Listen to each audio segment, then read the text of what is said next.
नमस्कार, मी राहुल कदम आपल्या सर्वांचं माहिती असायलाच हवी या यूट्यूब चॅनलवरती सहर्ष स्वागत करतो।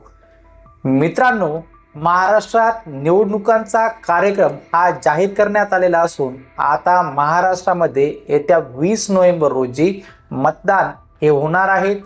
मतदान ज्यावेळेस निवडणूक आयोग जाहीर करत असतं, निवडणुका ज्यावेळेस जाहीर होतात त्या दिवसापासून आचारसंहिता ही लागू केली जाते। आज आपण ह्या व्हिडिओमध्ये सविस्तरपणे समजून घेणार आहोत की आचारसंहिता म्हणजे नेमकं काय, आचारसंहितामध्ये कोणते नियम सामान्य जनता असेल, राजकीय पुढारी असतील, सरकारी अधिकारी असतील यांना पाळावे लागत असतात। याच विषयाची सविस्तर माहिती जाणून घेण्याचा प्रयत्न आज आपण या व्हिडिओमध्ये करणार आहोत। आपण माहिती असायलाच हवी या यूट्यूब चॅनलवरती पहिल्यांदा आला असाल हा यूट्यूब चॅनल नक्की सबस्क्राईब करा, त्यासोबत शेजारी बेल आयकॉन दाबायलाही विसरू नका। चला सुरू करूया आजचा हा व्हिडिओ।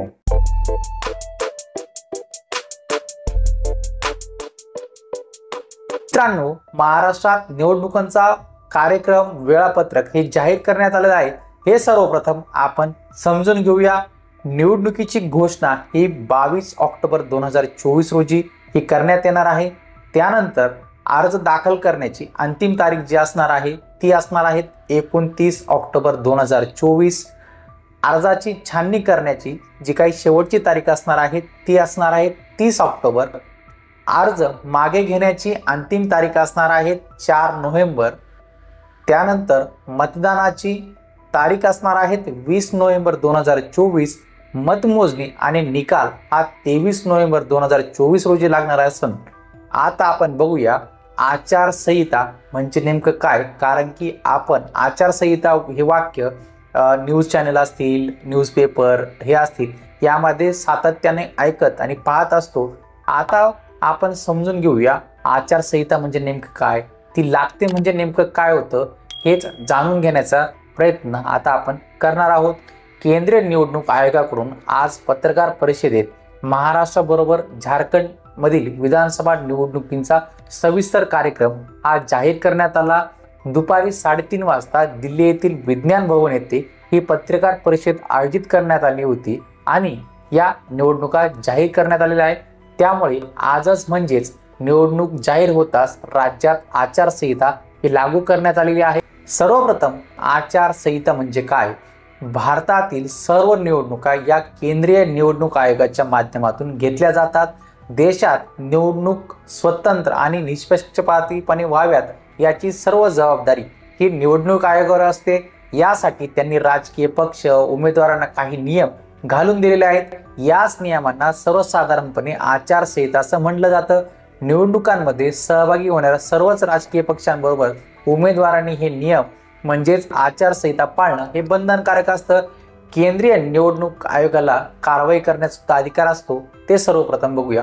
कोणत्याही उमेदवाराने किंवा राजकीय पक्षाने या नियमांचं उल्लंघन केल्यास निवडणूक आयोगाला त्यांच्यावरती कारवाई करण्याचा अधिकार हा असतो। अनेकदा अशा प्रकारच्या कारवाया यापूर्वी सुद्धा झालेल्या आहेत। एखादा गंभीर नियमांचं उल्लंघन करत आचारसंहिता मोडणाऱ्या उमेदवारावर निवडणूक लढवण्यास बंदीही घातली जाऊ शकते। गंभीर प्रकरणामध्ये थेट गुन्हा दाखल करून अगदी तुरुंगवासाच्या शिक्षेची तरतूद यामध्ये करण्यात आलेली आहे। निवडणूक आयोगाच्या वेबसाईटवरती असलेल्या आचारसंहितेच्या माहितीमध्ये प्रचार सभा, मिरवणुका, रॅली काढण्याविषयी नियम आणि अटी या दिलेल्या आहेत।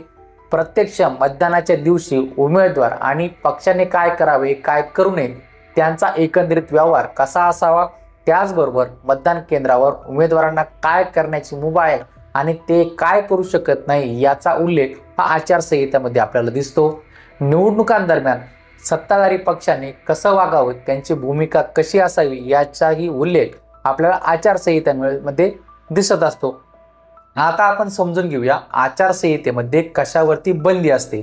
आचारसंहिता लागू झाल्यानंतर सत्तेत असलेल्या पक्षांना कोणत्याही प्रकारच्या सरकारी घोषणा किंवा नवीन योजना सुरू करता येत नाहीत किंवा तशा संदर्भातील घोषणाही करता येत नाही। अगदी उद्घाटने, लोकार्पण, भूमिपूजन असे कार्यक्रमही आचारसंहिता लागू झाल्यानंतर केल्या जात नाहीत। सत्ताधाऱ्यांना सरकारी गाडी, सरकारी बंगला किंवा सरकारी विमानांचा वापर निवडणूक प्रचारासाठी हा करता येत नाही। कोणत्याही पक्षाला पोलिसांची परवानगी घेऊनच प्रचार सभा, मिरवणूक किंवा रॅली काढता येते. धर्म, जाती, पंथ याद्वारे मतदारांना मत देण्याचं आवाहन करणाऱ्या राजकीय पक्ष तसेच उमेदवारांना कारवाई करण्याचा अधिकार निवडणूक आयोगाला हा असतो. अशा प्रकारे धर्म, जाती, पंथ यांचा प्रचार करण्याचा किंवा मत मागण्याचा अधिकार उमेदवार किंवा पक्षांना नसतो. तसेच जात किंवा धर्माचा उल्लेख करून तणाव निर्माण होईल अशी कोणतीही कृती प्रचारादरम्यान राजकीय पुढाऱ्यांना करण्यास हा मज्जाव असतो. आता बघूया, परवानगीशिवाय काहीही करता येत नाही. सार्वजनिक ठिकाणी कुठेही राजकीय झेंडे, बॅनर, जाहिराती, पत्रके असं काहीही लावण्यापूर्वी त्या जागेच्या मालकाची परवानगी असणं आवश्यक असते. यामध्ये घर, जमीन, होर्डिंग, कोणताही परिसर किंवा अगदी साधं कंपाऊंडच्या भिंतीवरही जाहिरात लावताना परवानगी बंधनकारक असते. अशी परवानगी नसल्याचं आढळलं तर तो आचारसंहितेचा हा भंग ठरत असतो. आता बघूया, सर्वसामान्यांसाठी नेमकं आता काय बदलणार आहे. सामान्यपणे आचारसंहिता ही उमेदवार आणि पक्षासाठी असते. याचा सर्वसामान्यांवरती थेट असा परिणाम होत नाही. दैनंदिन जीवनावरती याचा परिणाम होत नसला तरी मतदानाच्या दिवशी अनेक गोष्टींची सर्वसामान्यांनी काळजी घेणं हे गरजेचं असतं. एखाद्या पक्षाचा प्रचार करत नसणाऱ्यांना मात्र कोणत्याही नियमांचं उल्लंघन आपल्याकडून होणार नाही याची काळजी घ्यावी लागते. नाहीतर त्यांच्यावरती आणि त्यांच्या पक्षावरती कारवाई होऊ शकते. आता बघूया, मतदानाच्या दिवशी कोणती काळजी घेणं आवश्यक असतं. आचारसंहितेमधील नियमानुसार मतदानाच्या दिवशी मतदान असलेल्या भागातील दारूची दुकाने ही बंद ठेवावी लागतात. प्रचारादरम्यान तसेच मतदानाच्या दिवशी दारू तसेच पैसे किंवा कोणत्याही भेटवस्तू वाटण्यास ही मनाई असते. मतदान केंद्राजवळ कोणत्याही राजकीय पक्षाची किंवा उमेदवाराच्या समर्थकांची गर्दी ही जमणार नाही. या संदर्भातील दक्षता घेण्याचा उल्लेख आचारसंहितेमध्ये आपल्याला दिसतो. मतदानाच्या दिवशी लागणाऱ्या पक्षांच्या बूथवरून प्रचार साहित्य किंवा मतदारांच्या प्रभावित करणाऱ्या कोणतीही गोष्ट अथवा खाण्यापिण्याची व्यवस्था असू नये असे केंद्रीय निवडणूक आयोगाची आचारसंहिता ही आपल्याला सांगत असते. तर मित्रांनो, अशा पद्धतीने आदर्श आचारसंहिता बद्दलची सविस्तर माहिती जाणून घेण्याचा प्रयत्न आज आपण या व्हिडिओमध्ये केलेला आहे. आचारसंहितेमध्ये कोणते नियम पाळणं राजकीय पक्ष आणि उमेदवारावरती बंधनकारक असतं, त्यासोबत एक सर्वसामान्य म्हणून आपल्यावरती काय जबाबदारी असते याच विषयीची सविस्तर माहिती जाणून घेण्याचा प्रयत्न आज आपण या व्हिडिओमध्ये केलेला आहे.